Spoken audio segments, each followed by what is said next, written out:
Buenas noches, hermanos. Que Dios les bendiga. Vamos a continuar este estudio de Reyes que hemos estado considerando acerca de la vida del rey David.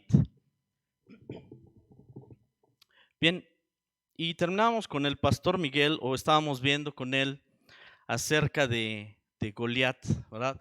Algunas de las características en este personaje bíblico.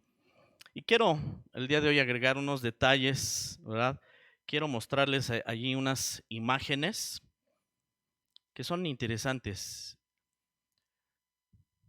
Pasamos a la diapositiva 2, por favor. Ya veíamos al inicio de este capítulo 17 del primer libro de Samuel que se habla acerca de estos dos ejércitos, ¿verdad? Los israelitas por un lado, los filisteos por otro lado.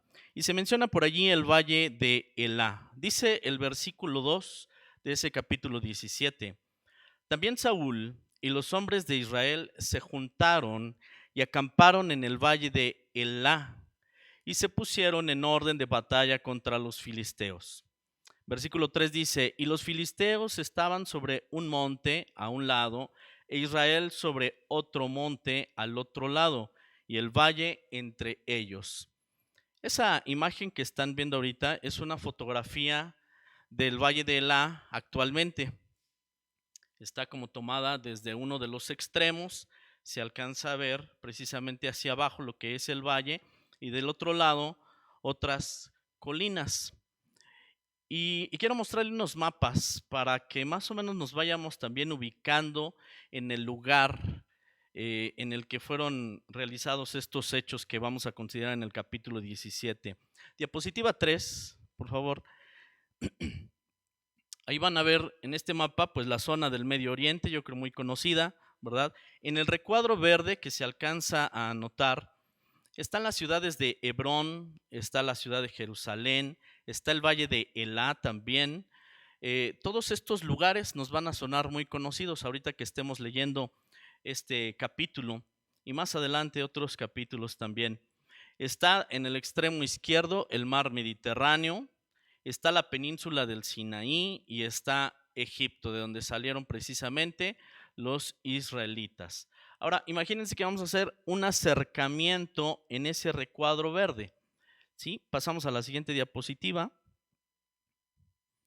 Igual se ven las ciudades de Hebrón, de Jerusalén, el valle de Elá, pero ahora se ve también Belén. Y por ahí se alcanza a ver Gaza. Hoy, bueno, es un espacio muy pequeño en donde se encuentran los palestinos. Está por ahí en amarillo, en un recuadro amarillo. Ese Gaza también es importante. Ahorita lo vamos a ver. Siguiente diapositiva, vamos a hacer otro acercamiento. Tenemos nuevamente la ciudad de Hebrón, está Jerusalén, está el valle de Elá, Belén y Gaza en el recuadro amarillo. Pero por ahí hay otro recuadro, un recuadro rojo. Es una ciudad que se llama Kiryat Gat, G-A-T, Kiryat Gat. Bien, este nombre se le puso a esta ciudad en recuerdo precisamente a Gat, aquella ciudad en la que nosotros leemos de donde era originario Goliat, esa ciudad de Gat. Hoy en día no es el lugar realmente donde estaba Gat, solamente se le puso a esta ciudad.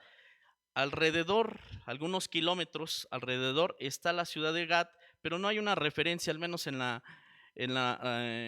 que yo leí, no hay una referencia muy clara, pero sabemos que está allí alrededor de esta ciudad. Lo que es importante es que podamos ver que están muy cercanas estas ciudades y que está por ahí el valle de Elá, que es precisamente donde se da esta batalla que vamos a considerar.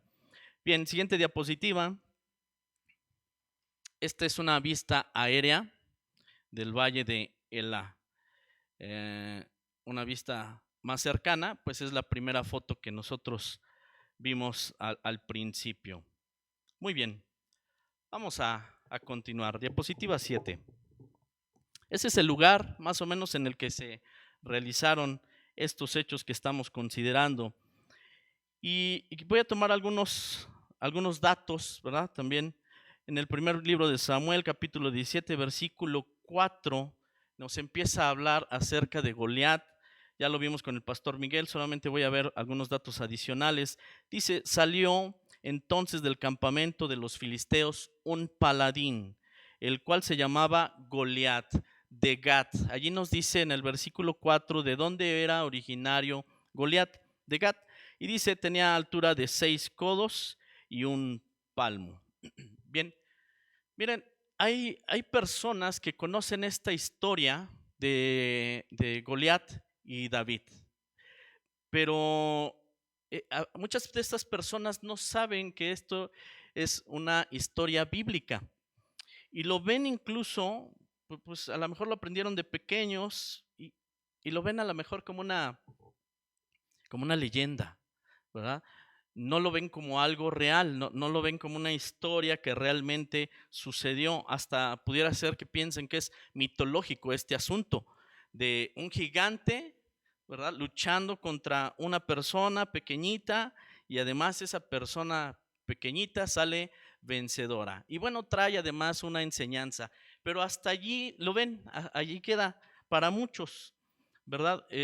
Sí, tengo la referencia de alguien que me decía, yo conocía esa historia, pero no sabía que estaba en la Biblia. No conocía eso. Y seguramente hay muchas personas así. E insisto en esto, que probablemente para ellos no tiene ningún significado como el significado que tiene para nosotros. Bueno, dice aquí de Goliat que es un paladín. Un paladín es un caballero que en la guerra se distinguía por sus hazañas valientes y nobles.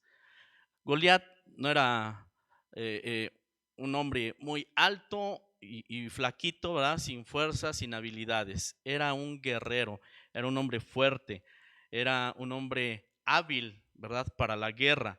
Y entonces por eso la Biblia lo menciona como paladín. Y uno preguntaría, y sobre todo aquellas personas que no conocen que esto es bíblico y es lo que les haría pensar que es una leyenda. ¿De dónde salió ese gigante? ¿Verdad? ¿De dónde o por qué hablan allí de gigantes? Entonces esto es lo que quiero compartir con ustedes. Génesis capítulo 6, versículo 4. Nos dice allí, ya desde ese momento, estamos en el capítulo 6 de Génesis, ¿verdad? La historia comienza en el capítulo 1, así que no muy lejos del inicio de la historia, en el capítulo 6 ya se mencionan a los gigantes. Dice este versículo 4, había gigantes en la tierra en aquellos días, y también después de que se llegaron los hijos de Dios a las hijas de los hombres y les engendraron hijos. Ahí me detengo. Empieza este versículo 4 diciéndonos, había gigantes. Ya desde aquel tiempo se sabe esto. La Biblia nos da esa referencia, tenemos ese dato. Así que sí existieron personas de muy alta estatura, ¿verdad? Gigantes. Dice además otros pasajes que nos hablan al respecto. Números capítulo 13, versículo 28 nos dice lo siguiente: mas el pueblo que habita aquella tierra es fuerte, y las ciudades muy grandes y fortificadas, y también vimos allí a los hijos de Anac. Este pasaje, pues es el informe que vienen a dar aquellos hombres que van, ¿verdad?, a recorrer la tierra y traen noticias de qué es lo que encuentran en esa tierra. Y en medio de estas noticias recordamos que 10 hombres venían con un corazón apocado, ¿verdad? Desanimando al pueblo. Y esto es lo que dicen, el pueblo que habita en aquella tierra es fuerte, ¿verdad? Ciudades grandes y fortificadas. Y allí vimos a los hijos de Anac. Bien, ahí me detengo, subrayenlo si gustan, los hijos de Anac. ¿Qué tiene que ver esto? ¿Verdad? Los hijos de Anac. Voy a brincar hasta el versículo 32 y ahorita mencionamos sobre este punto. Dice en el versículo 32, y hablaron mal entre los hijos de Israel de la tierra.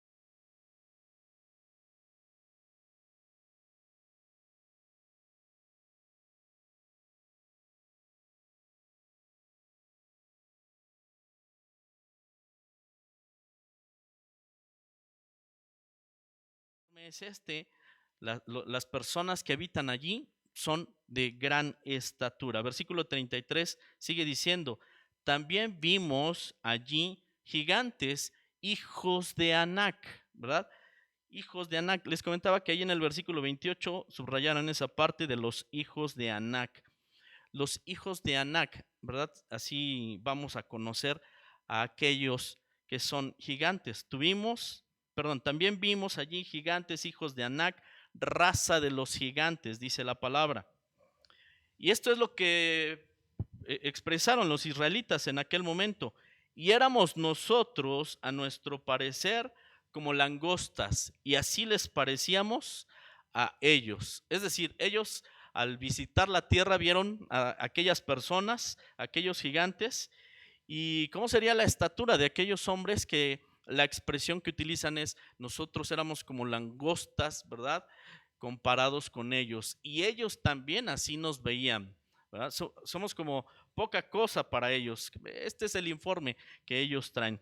Pero tomamos ese dato, hermanos, los hijos de Anac, hombres de gran estatura, gigantes, raza de los gigantes. Así que vamos a ver en la Biblia como los hijos de Anac, a los gigantes. Evidentemente Anac fue un gigante, entonces sus descendientes vienen siendo gigantes.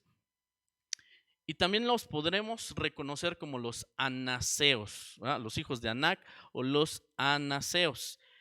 Y leíamos esto porque quiero llegar a este dato. Josué capítulo 11, versículo 21 y 22. Dice así, también en aquel tiempo vino Josué y destruyó a los anaseos de los montes de, y tomemos nota de los lugares, hermanos, de los montes de ¿dónde? De Hebrón, una ciudad que estaba allí en el mapa, cercana, por cierto, a donde está el valle de Elá. Entonces dice, destruyó Josué. Recordemos que la tarea del pueblo de Israel, una vez que entra a la tierra prometida, es destruir los pueblos de alrededor. Eso era algo que tenían que hacer los israelitas y ocupar aquel territorio. Entonces, por esa razón, pues fueron venciendo pueblos. Recordemos que Josué sí tenía ese ánimo, sí tenía esa certeza, esa confianza en Dios, que esa tierra Dios se las habría de entregar. Y entonces Josué va y pelea por aquellos lugares. Así que dice que destruyó a los anaseos. ¿De dónde? De los montes de Hebrón, de Debir, de Anab. Dice, de todos los montes de Judá y de todos los montes de Israel. Me detengo ahí. Veamos entonces que Josué lucha, ¿verdad?, por aquella tierra y destruye gigantes. Mata al pueblo de Israel a gigantes. Así que no es algo extraño lo que sucedió en el caso de David y Goliat. Ya había sucedido anteriormente. Josué se había enfrentado a los gigantes. Sigue diciendo, me quedé allí al final del versículo 21, Josué los destruyó a ellos y a sus ciudades. Versículo 22. Ninguno de los anaseos quedó en la tierra de los hijos de Israel.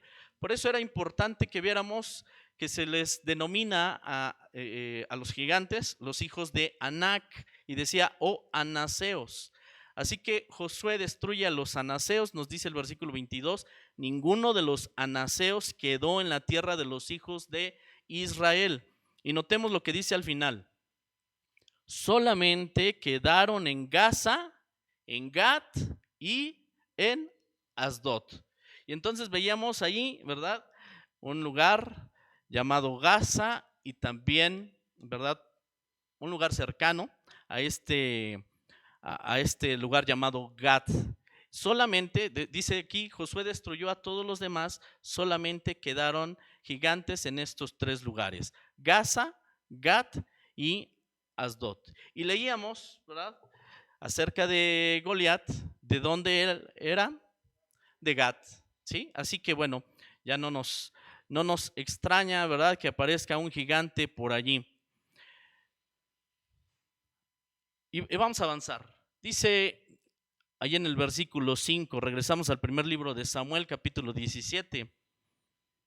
versículos 5 al 7. No lo voy a leer porque esto ya lo vimos con el pastor Miguel, solamente quiero tomar los datos que nos daba el pastor, ¿verdad? Porque Goliat, siendo un paladín, que ya mencionábamos, era un hombre fuerte, un hombre hábil para la guerra y utilizaba, ¿verdad? Pues allí algunos elementos para protegerse. Y entonces tenía un casco de bronce, tenía una cota de malla, tenía sus grebas de bronce también para proteger sus piernas, su jabalina de bronce y recordamos también el dato, el hierro de su lanza por ahí como de 6 kilos, ¿no? Es decir, ya es un hombre de por sí hábil para la guerra y aparte de eso, está completamente cubierto, está completamente protegido. El bronce, pues lo entendemos, hermanos, como un metal fuerte que precisamente va a servir para proteger la vida de este hombre. Y además, altísimo, ¿verdad? 3 metros. Ya físicamente ya tiene muchas habilidades. A eso súmenle que está completamente protegido. ¿Por qué la Biblia nos detalla esos elementos acerca de Goliat? ¿Cuál es el propósito? Bueno, este relato en realidad siempre ha sido utilizado, hermanos, para ejemplificar problemas, ¿verdad? Situaciones difíciles, situaciones adversas, aquello que nosotros vemos imposible de superar, imposible de vencer, muy difícil para nosotros. Y la verdad es que al ver a Goliat alto, fuerte y totalmente protegido, podríamos decir, es un hombre invencible. ¿Qué le podrían hacer? ¿No? Y podríamos nosotros también imaginarnos qué haría yo, ¿verdad? En el lugar de David. ¿Qué haría yo al enfrentarme a un hombre de esta estatura y con todas esas protecciones? ¿Por dónde llegaría yo para poder siquiera acercarme un poquito a él y tener la posibilidad de vencerlo? Bueno, pues precisamente todos esos detalles están ahí escritos para que nosotros podamos comparar, que a veces en nuestras vidas así consideramos, así llegamos a considerar nuestros problemas, ¿verdad? Y llegamos a pensar, nadie tiene problemas más grandes que yo, ¿sí? De la magnitud del problema, y así lo veo yo. Decía el pastor Miguel, bueno, es que no están viendo como Dios ve, ¿verdad? El pueblo de Israel, que también es retado, no está viendo como Dios ve las cosas. ¿Por qué ninguno del pueblo pues levantó su mano y dijo yo? ¿Por qué ninguno? Y dice la Biblia que durante 40 días salía este varón, ya me estoy adelantando un poco, pero durante 40 días salía este varón y retaba a Israel. Y nadie levantaba la mano para decir yo voy. Nadie. Todos tenían temor. ¿Por qué? Bueno, por lo que nos decía el pastor Miguel, es que ellos no estaban mirando con los ojos de Dios, ¿verdad? Ellos veían al hombre y entonces comparándose con el hombre, pues evidentemente podríamos decir muchos, como yo decía hace un momento, ¿por dónde llego? ¿Por dónde le llego? No tengo oportunidades. No tengo oportunidad. La fuerza que debe de tener este hombre ha de ser descomunal. Y yo no podría ni siquiera detener un golpe de su lanza. Podría pensar eso, ¿verdad? Bueno, pues esos conflictos, hermanos, que a veces se presentan en nuestra vida, problemas, ¿dónde? Laborales, familiares, económicos, presiones, ¿verdad? Preocupaciones, nos decía el pastor Miguel, estos elementos. ¿Qué hacemos?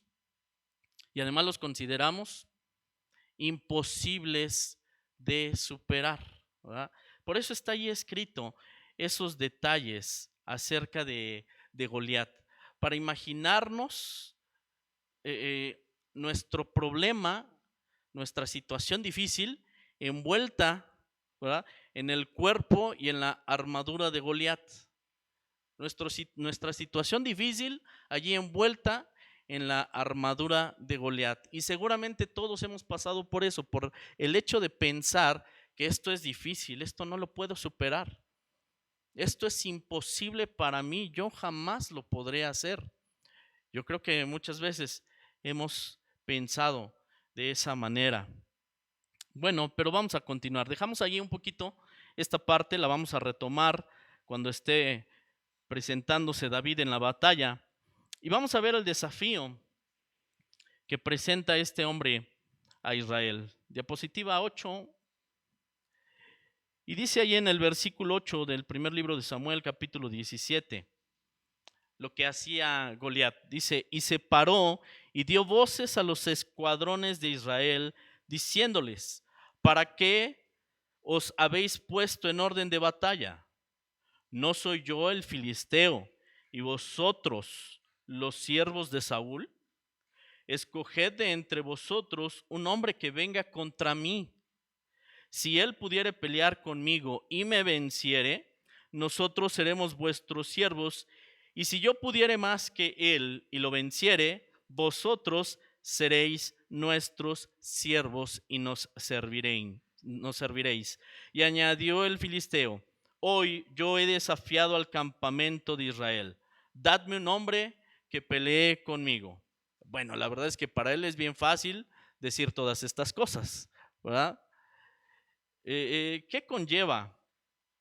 ¿Qué conlleva? Dice el versículo 16 antes de seguir con los comentarios. Versículo 16, me voy a brincar tantito del versículo 11, me brinco hasta el versículo 16 que dice, venía pues aquel filisteo por la mañana y por la tarde, y así lo hizo durante 40 días. 40 días este hombre estuvo retando al pueblo de Israel. ¿Se imaginan?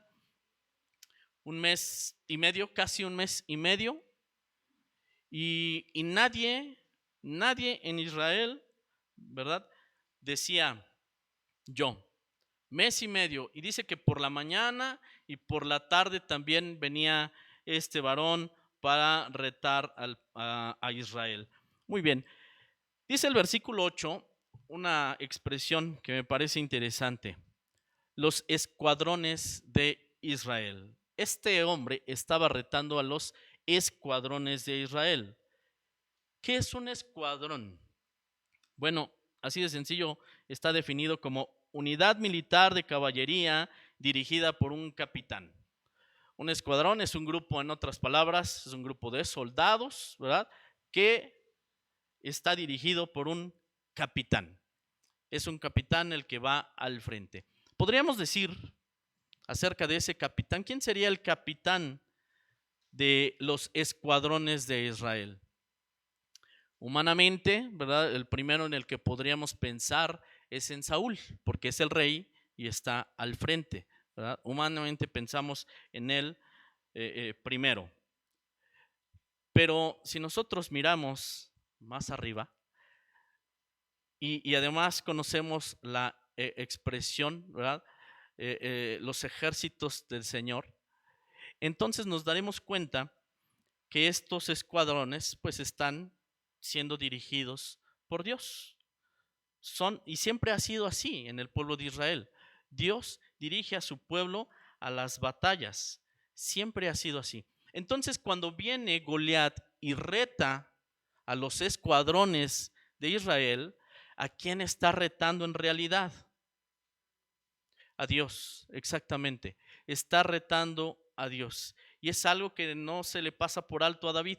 Ya lo veremos. No se le pasa por alto a David, pero mañana y tarde viene Goliat para retar a los escuadrones de Israel, a los escuadrones del pueblo de Dios. Viene para retarlos. Entonces, en realidad, hermanos, a quien está ofendiendo con sus palabras es a Dios. ¿Y qué es lo que dice? Bien, vamos a hacer la guerra más sencilla, vamos a hacer la guerra económica. ¿Para qué nos ponemos en orden de batalla? ¿Para qué peleamos todos, verdad? Y muchas muertes puede haber. Parece inteligente la propuesta que viene a hacer Goliat. Y entonces él dice, escojan a uno. Yo por parte de los filisteos, ustedes escojan a uno y entonces vamos a pelear, él y yo. Y si gana, nosotros vamos a ser siervos de los israelitas. Pero si gano yo, ustedes van a ser siervos de nosotros. Es interesante, hermanos, les dice, pues cualquiera puede venir, ¿no? Cualquiera, que venga el que quiera y peleemos. ¿Para qué nos quedamos sin sirvientes? ¿No? Mejor, en vez de perder sirvientes, vamos a ganar sirvientes. Así, si nosotros ganamos, ustedes son nuestros sirvientes. Pero ¿qué significa esto? Pongámonos en el lugar del pueblo de Israel, pongámonos en el lugar de los israelitas. Sí, ya dijimos, ellos están mirando al hombre y pues así mirando al hombre, ninguno podría calificar. Podríamos decir que el más alto entre ellos era Saúl, ¿verdad? El rey, y el rey estaba por allá, ¿verdad? El rey estaba por ahí en sus aposentos, allí en la guerra, cierto, pero en sus aposentos.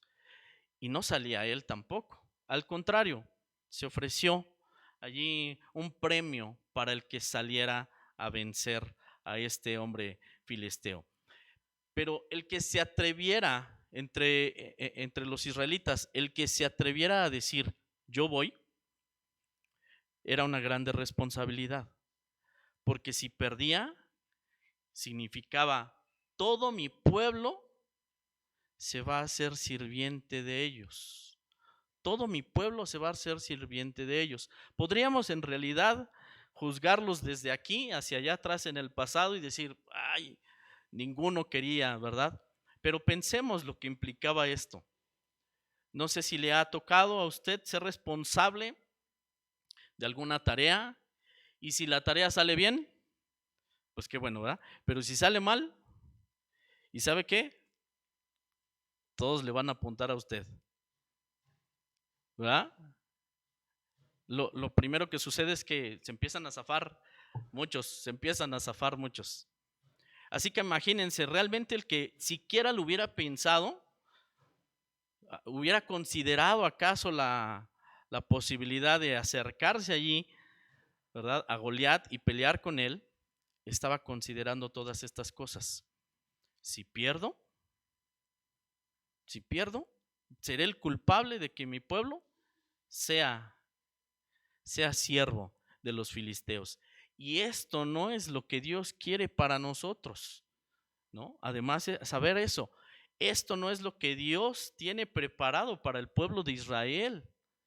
Y entonces, pues el problema era grande. Ya vimos que todas esas características de Goliat, y aún sumemos esto, que considerando mis propias limitaciones, voy a ser el culpable de que el pueblo de Israel sea un sirviente.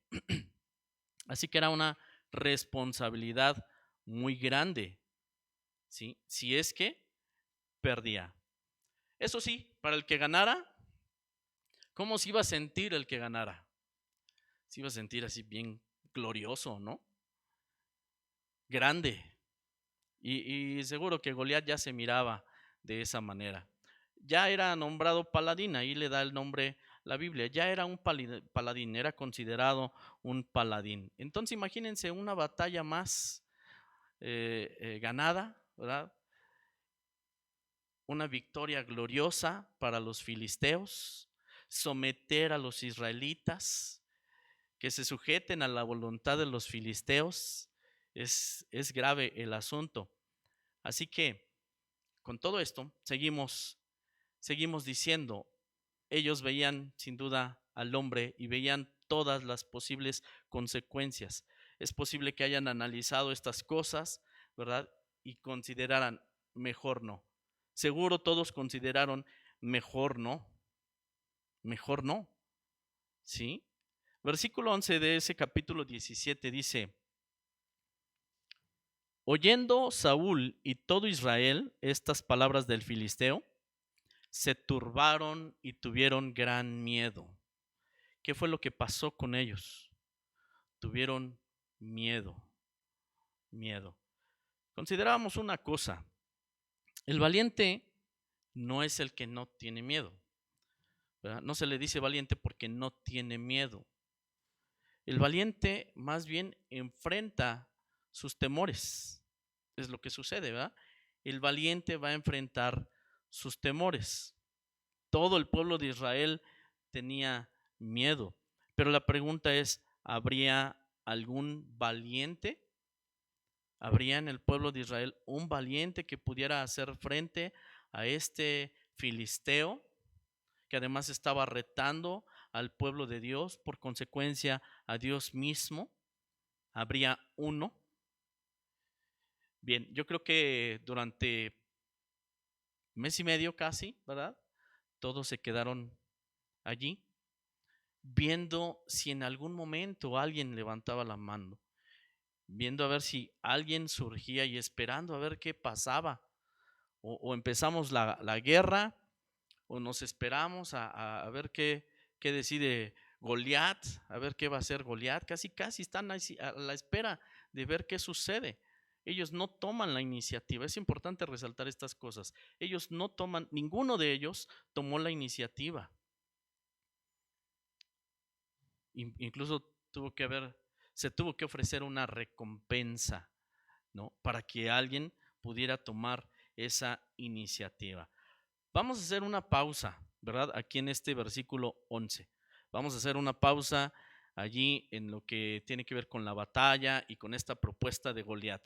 Es un paréntesis que vamos a empezar a considerar entre el versículo 12 y el versículo 15, ¿verdad? Vamos como cambiando de escena, cambiando de momento. Versículo 12 y avanzamos de diapositiva, por favor. Versículo 12 dice: y David era hijo de aquel hombre efrateo de Belén de Judá, cuyo nombre era Isaí, el cual tenía 8 hijos. Y en el tiempo de Saúl, este hombre era viejo y de gran edad entre los hombres. Y los 3 hijos mayores de Isaí habían ido para seguir a Saúl a la guerra. Y los nombres de sus 3 hijos que habían ido a la guerra eran Eliab, el primogénito, el segundo Abinadab y el tercero Sama. Bien, entonces tenemos allí detalles. En primer lugar nos recuerda que David era hijo de un hombre llamado Isaí. En estos momentos, ¿verdad? En este tiempo de Saúl, algo que nos dice que este Isaí era un hombre viejo, ¿verdad? Y de gran edad entre los hombres. Era ya un hombre anciano Isaí para este momento, ¿verdad? En tiempos de Saúl, dice el versículo 12. Tenía 8 hijos. Sin duda, el menor de ellos es David. Pero los 3 mayores, y sobre todo el primogénito, vamos a ver a Eliab. Eliab es el primogénito. Viene Abinadab y después viene Sama. ¿Recuerdan dónde vimos a Eliab anteriormente? Anteriormente, Eliab fue llamado, por ser el primogénito, fue llamado por parte de su padre para ver si era el varón que Dios había escogido como rey. Y es en ese momento cuando dice Samuel: no lo he elegido, ¿verdad? No hay que ver a su parecer.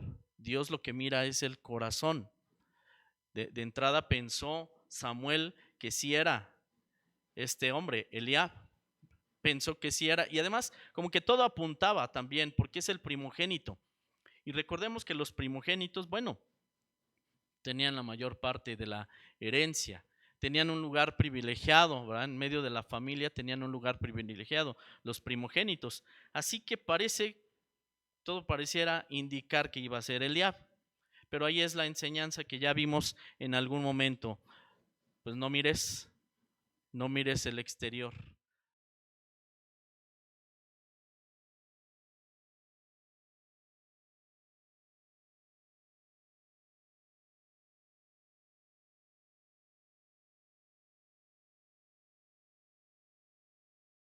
A la guerra junto con Saúl. Es decir, llegó el tiempo de guerra. Llega el tiempo de guerra y entonces sale el rey y sale el pueblo de Israel, y juntamente con ellos van también los 3 hermanos mayores de David. Podemos hacer aquí una nota. Hubo un tiempo de guerra en el que David ya era rey y decidió no salir a la guerra, ¿verdad? Era parte de sus obligaciones, salir a la guerra delante del pueblo. De hecho, lo seguían por eso, porque él iba, salía y entraba, ¿verdad? Y el pueblo lo seguía a David. Pero en este momento, bueno, Saúl sale, ya es tiempo de guerra, sale sin duda para pelear con los filisteos y lo van siguiendo los hermanos mayores de David. Hasta aquí, ¿recuerdan ustedes dónde estaba David? ¿Qué fue el último que vimos de David?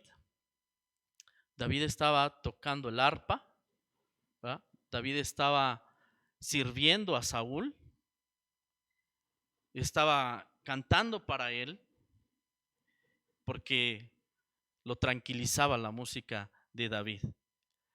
Así que si el rey sale a la guerra, pues ya no hay más razón de que David siga allí. David también va a regresar a su casa. Versículo 14 dice: y David era el menor. Siguieron pues los tres mayores a Saúl, pero David había ido y vuelto, dejando a Saúl para apacentar las ovejas de su padre en Belén. ¿Qué hizo David? Pues ya no había razón para que él se quedara más tiempo allí. Si Saúl, el rey, ya había salido a la guerra y David estaba tocando el arpa para Saúl, pues entonces él se regresó ¿a dónde? Pues a apacentar las ovejas de su padre. Él regresa a seguir haciendo la tarea que le ha sido encomendada. Él no tiene ningún problema, después de haber estado en la presencia del rey, no tiene ningún problema con regresar a pastorear a sus ovejas. Pero tengamos presente una cosa, hermanos. Para este tiempo, David ya ha sido ungido como rey. David ha sido ungido como rey. Así que fíjense, el rey, el que ha sido ungido como rey, está sirviéndole al actual rey. David sirviendo a Saúl. David ya ungido como rey no tiene ningún problema en ir y ser siervo de Saúl, prácticamente al estar tocando el arpa. Como tampoco tiene ningún problema en regresar y seguir siendo siervo al hacer la tarea de pastor.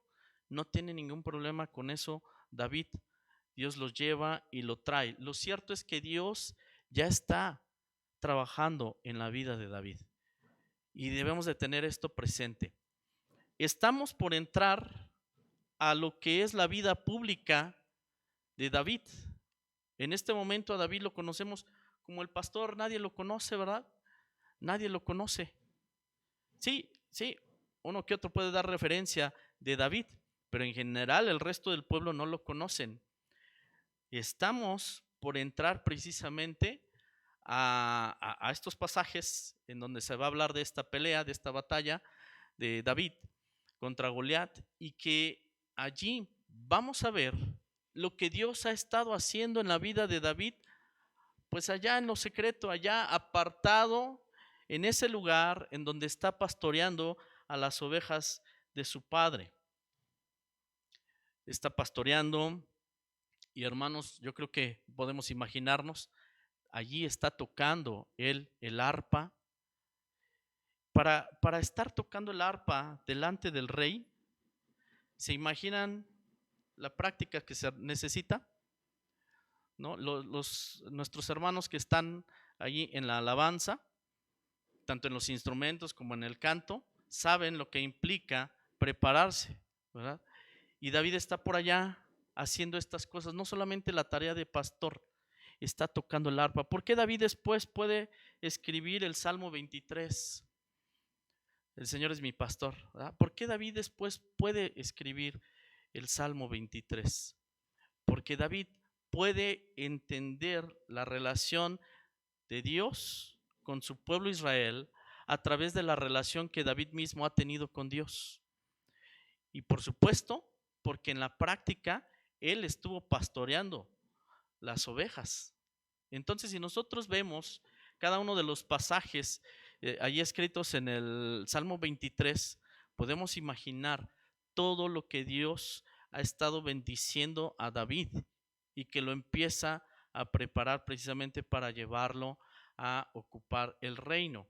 Fue ungido como rey, pero tampoco tiene prisa por ocupar el trono. Lo primero, tal vez, que vendría a la mente es, una vez que es ungido, pues vamos a nombrarlo rey, vamos hasta allá, hasta Jerusalén, y que todo el pueblo sepa que David es rey. Pero no fueron así las cosas. En realidad van a pasar algunos años antes de que esto suceda. Pero Dios empieza a trabajar en la vida de David. Así que David, cuando está pastoreando, cuando está tocando el arpa, hasta cuando está escribiendo, porque sin duda lo hizo, hasta cuando está escribiendo, pues lleva la unción de parte de Dios y Dios lo está preparando. Ese aceite que es derramado, recordemos que simboliza también para nosotros al Espíritu Santo en nosotros. Y recordamos lo que hace el Espíritu Santo en nuestras vidas, ¿verdad? Pues sin duda nos capacita, nos prepara. Recuerdan que el Espíritu Santo nos recuerda las palabras de Dios, nos recuerda las cosas que hemos aprendido de Dios. ¿Y para qué nos lo recuerda? Para ponerlo por obra. ¿Qué más hace el Espíritu Santo? El Espíritu Santo nos advierte y nos permite saber, ¿verdad?, acerca de muchas situaciones y tener cuidado de ellas. El Espíritu Santo está ahí para dirigirnos, nos está preparando, nos está capacitando, ¿verdad?, en nuestro caminar en este mundo. Pues David tenía sin duda la unción de parte de Dios y Dios le estaba capacitando al hacer todas estas tareas. Y pasará un lapso de tiempo entre el momento que sale Saúl a la guerra y el momento en el que David va a entrar precisamente en esa batalla con Goliat. Va a pasar un lapso de tiempo, no sabemos cuánto, ¿verdad? No vemos esa referencia. Sin embargo, pasa un tiempo en el cual Dios está allí capacitando a David. Algo que nos compartía el pastor Miguel es que David es un hombre carismático. David es un hombre carismático. Físicamente, ya lo veíamos, pues es atractivo, es carismático, ¿verdad? Además, vuelvo a estos detalles de David, toca el arpa, es poeta, nos compartía el pastor, es poeta, es un hombre carismático, es un hombre que atrae, es un hombre que llama la atención. El pueblo de Israel se identifica con David porque pues en él ven a un pastor, en él ven a un poeta, en él ven a un músico, en él ven a un guerrero y en él van a ver a un rey también. Así que son muchas características en la vida de David por las cuales el pueblo de Israel se identifica. Él sale y entra, sale a las batallas, regresa y el pueblo lo sigue. ¿Por qué lo sigue? Bueno, él salía sin duda adelante, pero todo esto acerca de David, que es carismático, y todas estas características, ¿verdad?, en David hacen que llame la atención y es la bendición de Dios en la vida de David. Es lo que Dios está obrando en David en este momento, que podríamos decirlo o expresarlo de esta manera, está allí en lo secreto, todavía está allí en privado haciendo las tareas que le han sido encomendadas, poniendo las manos en lo que le es dado. Pero viene ya ese momento en el que David va a salir a la vida pública. El pueblo empezará a conocer a David después de la batalla que estaremos viendo la próxima semana. Hermanos, vamos a quedarnos hasta aquí, hasta este versículo 15. Veíamos a Goliat, todavía algunos detalles, el lugar de la batalla, ¿verdad? Y vemos a David con todas estas características que lo hacen carismático y que está siendo preparado por Dios, ¿verdad?, para la tarea que posteriormente habrá de realizar. Vamos a cerrar nuestros ojos y oramos. Padre Celestial, te damos gracias en el nombre de Jesús nuestro Señor por esta enseñanza, por la palabra que podemos considerar en este día y lo que has hablado a cada uno de nosotros a nuestro corazón. Te pedimos que tu Espíritu Santo siga guiándonos, siga dirigiéndonos, llevándonos a la comprensión de todas estas cosas. Sobre todo, Señor, aquello en lo que nosotros podemos considerar como imposible de superar.